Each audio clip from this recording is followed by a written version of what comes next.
Entonces nos indican las características de un sistema LTI. Nosotros vamos a tener una secuencia de entrada y una de salida. Vamos a tener esto. Nosotros vamos a tener una secuencia de entrada, un sistema LTI y una salida. Y se va a dar por la convolución de las dos señales o la transformada de Fourier. Ahora, ¿cómo cambia en la respuesta en frecuencia? Se puede analizar. ¿Qué es lo que cambia y qué va a pasar al pasar por un sistema LTI, nuestra señal de entrada? Entonces lo que vamos a tener después es ¿qué va a cambiar? Como en la anterior clase hemos dicho, va a cambiar las magnitudes y las fases de cada componente de la señal, de cada parámetro que vaya entrando. Nosotros vamos a tener una señal de entrada en forma dictada por su función de respuesta en frecuencia. Ahora, en esta parte nos dice que la señal de entrada se modifica de la forma en que nosotros queremos, puede ser en un filtro. Nosotros vamos a tener un filtro pasa bajo, pasa alto, pasa banda. De acuerdo a eso puede cambiar la entrada. O también de una forma no deseable, indeseable. Puede decir que la señal se puede distorsionar. Cuando nosotros enviamos un mensaje, puede ser en cualquier código de unos y ceros, puede existir el caso en el que esta señal llegue a su destino y esté distorsionada. O sea, que se interprete en vez de 101, que se interprete 100. Y esto se puede dar por la distorsión. Ahora sí. Y esto se puede dar por la distorsión porque nuestra amplitud se va a ver afectada y también la fase. Cuando nosotros tenemos más velocidad de transmisión, ahí vamos a tener que nos va a afectar más la parte de la distorsión en las señales. Entonces hay que tener muy en cuenta esta parte.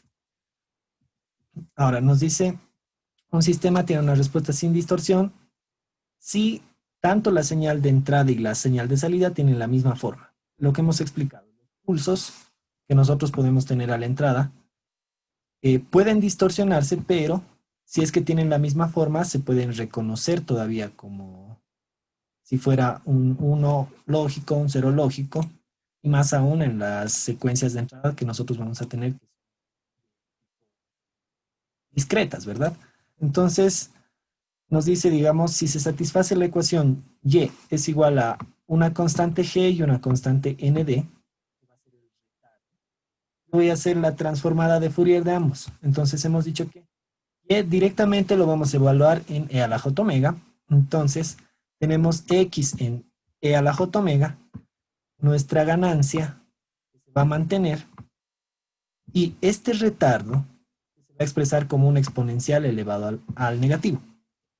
El retardo es simplemente eso. En cada valor de x nosotros vamos a poner un exponencial. Esto ya estaría transformado en Fourier. ¿Qué va a pasar aquí? Tenemos la respuesta en frecuencia, que nosotros solo teníamos que dividir la salida entre la entrada, y nosotros vamos a tener que esta es su respuesta en frecuencia. Ahora, este es un sistema general. Es un ejemplo más sencillo. Si nosotros tenemos esta respuesta en frecuencia, nosotros sabemos que esta h de e a la j omega, nosotros vamos a tenerla que tenemos que sacar tanto su respuesta en magnitud, que solo sería el módulo de esto, solo sería g, nuestra constante, y tiene que ser constante, no va a variar, va a ser una respuesta en magnitud constante. Puede aumentar, puede disminuir la amplitud de nuestra señal, pero no va a pasar nada más, no va a variar de acuerdo a ningún parámetro. Y también puede ser del tipo de fase. La fase es lineal, nos dice. Pasa por la frecuencia 0, de acuerdo a los valores de W va a cambiar la fase, puede ser en forma lineal, es una recta, donde la incógnita es W, y ND va a ser nuestra constante que va a definir la pendiente de nuestra recta. Con una pendiente que es el retardo de salida. Entonces el retardo de salida con respecto a la entrada va a ser ND. Entonces nos dice, el sistema que satisface esta ecuación, es decir, que su respuesta en magnitud sea una constante que nunca vaya a variar, se va a denominar sistema pasa todo. Todos los tipos de frecuencia van a poder pasar. Ahora, este sistema solo va a cambiar en la respuesta en fase que vaya a tener. Nosotros vamos a tener que un sistema va a tener distorsión si es que el espectro de magnitud no es constante. De la misma forma, el mismo ejemplo, nosotros vamos a tener una secuencia de pulsos, nosotros estamos enviando, digamos, con un mensaje encriptado, y si esto no lo reconoce o se pierde o hay alguna distorsión de la señal, quiere decir que no va a ser constante, no va a ser igual la entrada de la salida. Entonces, nosotros vamos a tener una señal de prueba, XDN está definida en el libro, todo esto. Ahora, esto es la aproximación de un tren de pulsos rectangular, justamente la gráfica que estábamos haciendo de ejemplo, de lo que vamos a enviar. Entonces, si nosotros graficamos un tren de pulsos rectangular XDN, nosotros vamos a tener una salida YDN que va a ser de la forma constante 1, omega 0 y fase 1, constante 2, omega 0, fase 2, constante 3, omega 0, fase 3. Ahora, digamos que los coeficientes, si yo evalúo I en 1, va a tener una amplitud pasa altos. Todas las altas frecuencias van a poder pasar.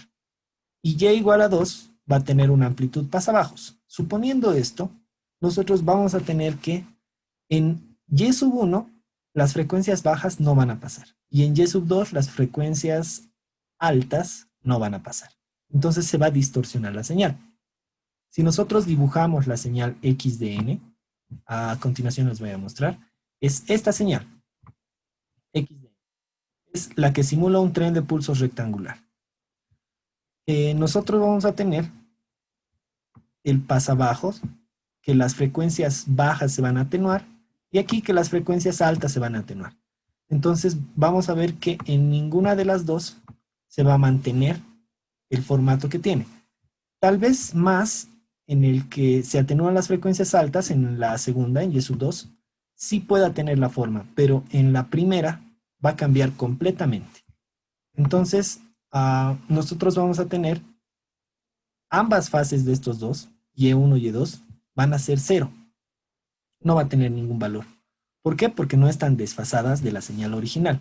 Nosotros estamos teniendo un corte aquí, aquí y aquí, y se van a seguir manteniendo los mismos cortes durante todos los pasos con cero. Entonces nosotros vamos a tener que no va a haber una distorsión de fase, solamente de amplitud, o de magnitud en este caso. Ahora, nosotros vamos a tener una distorsión de fase o de retardo cuando va a cambiar la fase. Nosotros hemos dicho en esta parte que la fase tiene que ser una función lineal de nd, dependiendo del valor de omega.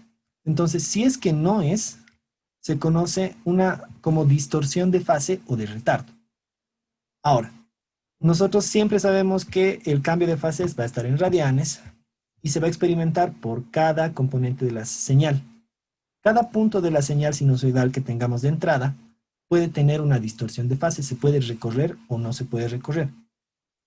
Ahora, lo que vamos a tener aquí es que nosotros vamos a tener una señal del tipo, tenemos una AX por H de E a la J omega por un coseno de omega n más phi de x, más una posible distorsión de fase. Factorizando omega para las unidades, lo que hemos graficado ya en las primeras clases, nosotros vamos a tener una YDN que sería la salida, y esta parte de acá va a ser un desplazamiento de tiempo. Ahora, como si nosotros vamos a desplazar en el tiempo las gráficas, nos van a dar casos particulares en el caso de que pueda ser el denominador cero. Ahora, si nosotros usamos el retardo de fase definido por este tau, vamos a reducir este tipo de problemas. Ya no vamos a tener todos los tipos de problemas que nos daba si utilizamos el desplazamiento del tiempo. Entonces, aquí vamos a tener el retardo de grupo, no va a ser retardo de fase, desde grupo va a estar definido por esta ecuación. Nosotros vamos a tener que la fase continua integra esta ecuación, mandamos a multiplicar el diferencial de omega al otro lado, e integramos desde 0 hasta nuestra frecuencia omega. Ahora, para sistemas reales, la fase continua tiene simetría impar. Ya, ¿esto qué significa? Nosotros vamos a tener que cumple la condición de simetría impar si f de x va a ser igual a f evaluado en menos x. Más o menos, si nosotros tenemos el eje x de referencia y hacemos un reflejo de esta función con esta función, o el valor absoluto de ambas, nos tiene que dar resultados iguales. Eso nos dice que va a tener simetría impar, la función de fase continua. Entonces, aquí vamos a tener ya condiciones. Para los sistemas reales, nuestra ecuación va a ser igual a 0, porque este tiene simetría impar. Entonces, nosotros tenemos esta condición.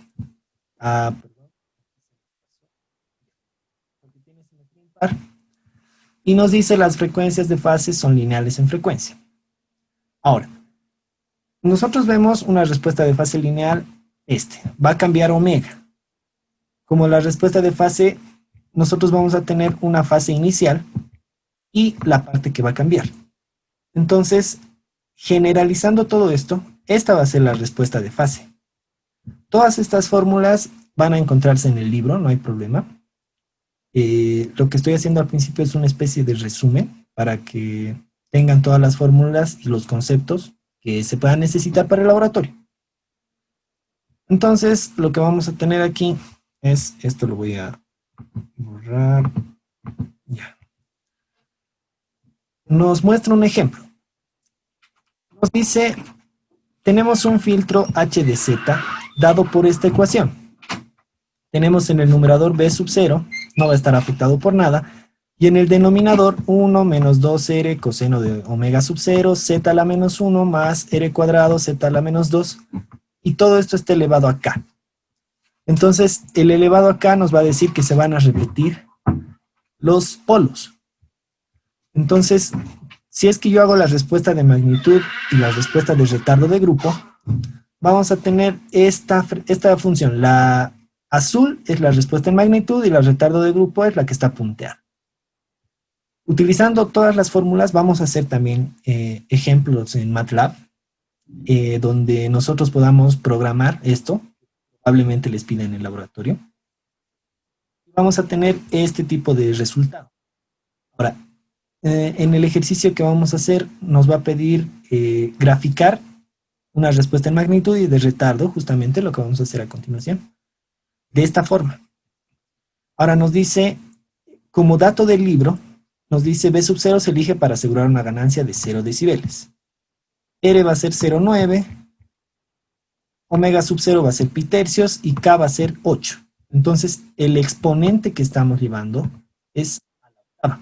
Vamos a tener que se van a repetir varios polos.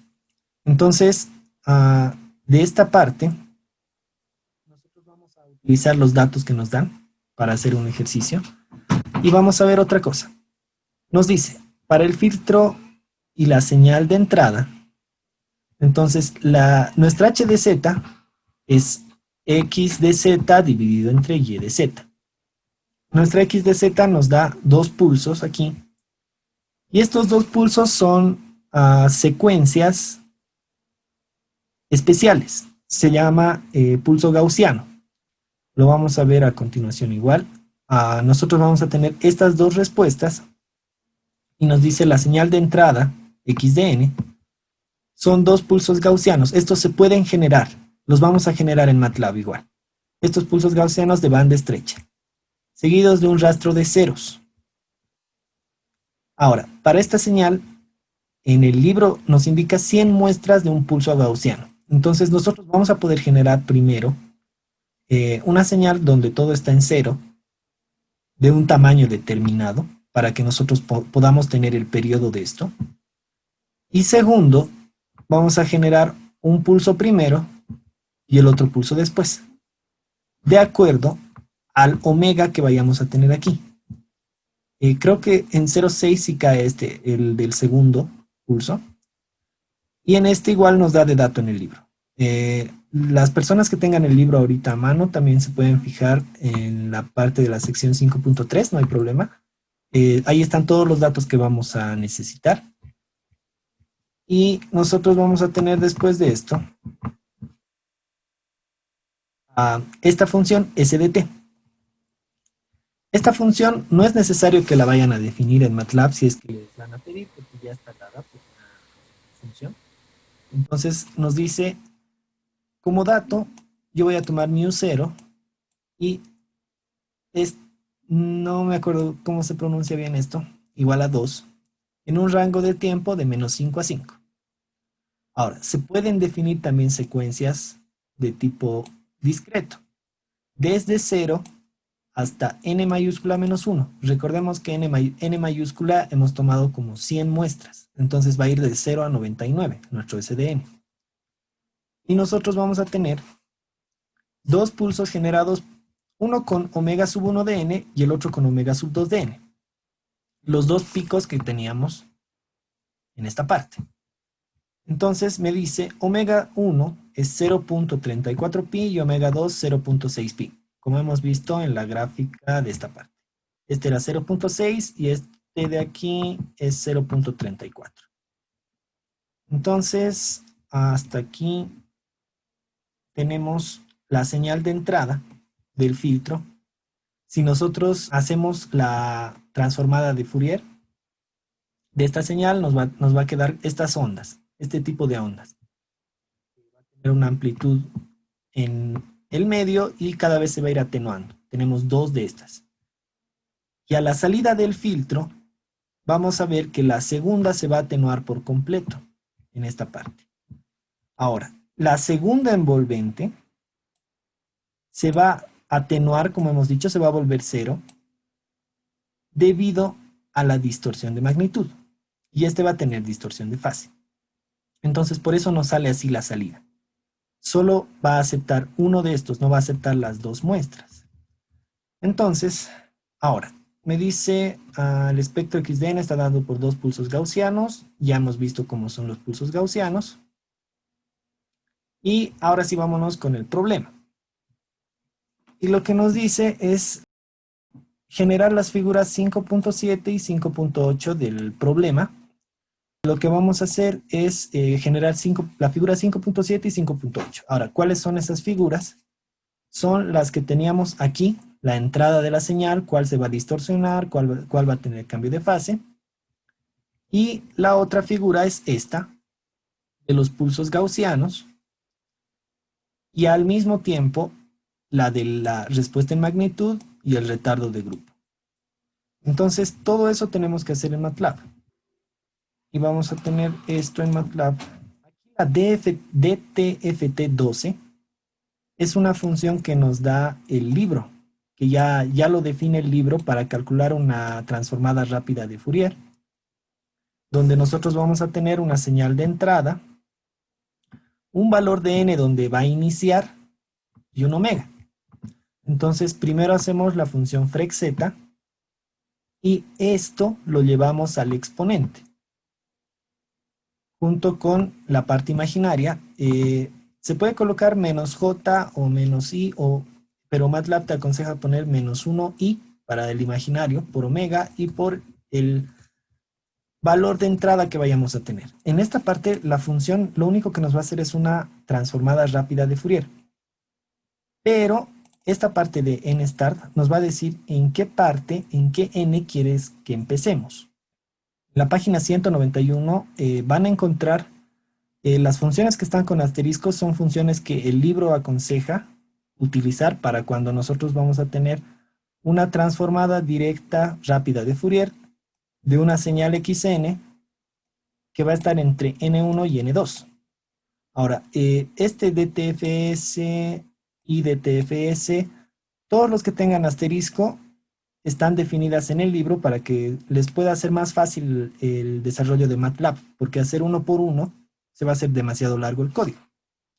Entonces, eso es lo que va a ser nuestra función DTFT12 y la vamos a usar en la función del ejercicio, en el de la clase. Primero cerramos todo, borramos todo tenemos todos los datos del ejemplo 5.6 que nos dice 100, μ0, sigma 2. Tenemos de dónde a dónde va a variar n. Tenemos s de n, la función que hemos visto exponencial. Está por acá también, si no me equivoco. Esta función está dada por la función esta, no, norm pdf. Entonces solo necesitamos los valores de n, mu y sigma y calcula automáticamente el MATLAB. También vamos a tener el valor de omega 1 y omega 2, 0.34 pi, 0.6 pi. Y la función de los pulsos gaussianos, como hemos dicho, primero vamos a definir ceros del tamaño de n. Esto va a ser nuestra función, a ver, lo voy a graficar. Ya. Esta función va a ser una de ceros, solo nos va a definir el tamaño que va a tener nuestro periodo. En el de aquí abajo, desde 1 hasta n, vamos a tener el primer pulso gaussiano. Y desde n más 1 hasta 2n vamos a tener el segundo pulso gaussiano. Entonces aquí, lo voy a borrar nomás. Esto. Aquí es la transformada rápida de Fourier que está en esta parte. Tenemos todos los datos. Tenemos la transformada de Fourier. Lo que vamos a tener en el inciso A, hay que tratar h de z como una conexión en cascada de k sistemas. Entonces, en el libro nos dice, el numerador b sub 0 está elevado a 1 sobre k. Es lo que nos dice aquí mismo. Ya, es b sub 0 elevado a 1 sobre k dividido entre a sub k, donde a sub k es 1 menos 2r coseno de omega por z a la menos 1 más r cuadrado z a la menos 2. Entonces, aquí definimos el denominador de la función y con este hacemos la función de transferencia con frec z. Ahora, para que nosotros podamos saber la respuesta en magnitud, podemos poner la parte abs directamente con la fórmula que se hace en redes 2, 10 veces el logaritmo de la parte de nuestra respuesta en frecuencia, multiplicado por k. Nuestro k va a ser el orden del filtro, se podría decir, que nosotros vamos a utilizar. Entonces, lo que vamos a tener aquí, este GRP delay va a ser directamente la fórmula para el retardo de grupo. No necesitan utilizar las fórmulas a menos que les pida a mano, ahí sí usan las del libro, multiplicado por k de nuestro denominador, de nuestro numerador sobre el denominador, evaluado en todas las omegas que nosotros vamos a necesitar. Y en el otro caso, vamos a tener que la primera salida va a ser igual a la entrada. Vamos a hacer un ciclo y cada vez vamos a acumular en un filtro la salida anterior con el numerador y el denominador, hasta llegar al punto en el que i sea igual a k. Entonces, con eso directamente ya podemos representar el sistema tanto como una conexión en cascada como un filtro de segundo orden. Y en el inciso B nos dice, trace un sistema de la forma H1 por H2 por H3 hasta llegar a HK, en este caso H es 8, como un sistema de orden 2 veces K, y trazar los coeficientes A sub 1, A sub 2 hasta llegar a A sub 8, usando convolución. Nosotros lo único que vamos a hacer es definir el numerador, primero como la variable que nosotros teníamos, el denominador, perdón, ponerlo en la letra A, lo vamos a copiar el denominador aquí, para hacer la convolución de este con el anterior. Entonces, nosotros tenemos que ir desde 1 hasta k-1. Nosotros sabemos que en el caso de las secuencias, cuando pasa por el filtro, por el sistema LTI, a la salida tenemos la convolución. Entonces, vamos a hacer de la forma de la convolución, nosotros vamos a tener la función de transferencia con frec z, y otra vez 10 por logaritmo en base 10 del valor absoluto, esta vez al cuadrado, para la respuesta en magnitud. Ahora, el retardo de grupo va a ser con el mismo comando. Y este filtro es para usar la parte de segundo orden. Nos dice usando en el orden de 2K y también usando la convolución. Entonces vamos a ver qué diferencias hay entre esos dos. Ahora para las gráficas, mejor las vamos mostrando. Vamos a mostrar las gráficas para que se vea de dónde hemos sacado todos los resultados. Entonces lo que vamos a tener aquí, primero la gráfica 1. Nosotros en la primera figura vamos a dibujar primero la magnitud de B de la función, la que vamos a definir aquí. Respuesta en magnitud de la convolución, que sería la línea azul. Y también el retardo de grupo. El retardo de grupo que es GD, el primer retardo de grupo que hemos definido, ¿dónde está? Aquí. Con el GRP de ley, el retardo de grupo. Y en la segunda gráfica, nosotros vamos a tener,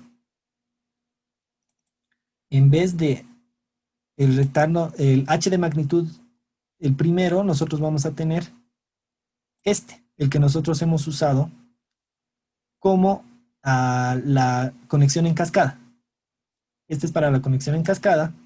Y el otro H es el que hemos usado con la convolución de cada una de las entradas. Entonces vamos a ver en esta parte que no hay diferencia, es prácticamente lo mismo. Si les pide cualquiera de los dos ya estaría hecho. Ahora vámonos con la siguiente gráfica. La siguiente gráfica es los pulsos gaussianos. Esta parte nosotros lo hemos definido acá. Esto simplemente, la transformada DTFT12, que es la que está en el libro, la que solo va a hacer esto. Con cada uno, primero nuestra señal de ceros, va a definir todo en cero, el primer impulso y el segundo impulso. Entonces, ¿qué más? Vamos a irnos con la última figura, la que es más grande. Y en esta figura vamos a tener primeramente la señal de entrada. En la señal de entrada nosotros teníamos que eran dos pulsos gaussianos que se van a definir así, este y este. Ahora, en la salida hemos dicho que uno se iba a atenuar por completo y el otro iba a tener un retardo de fase.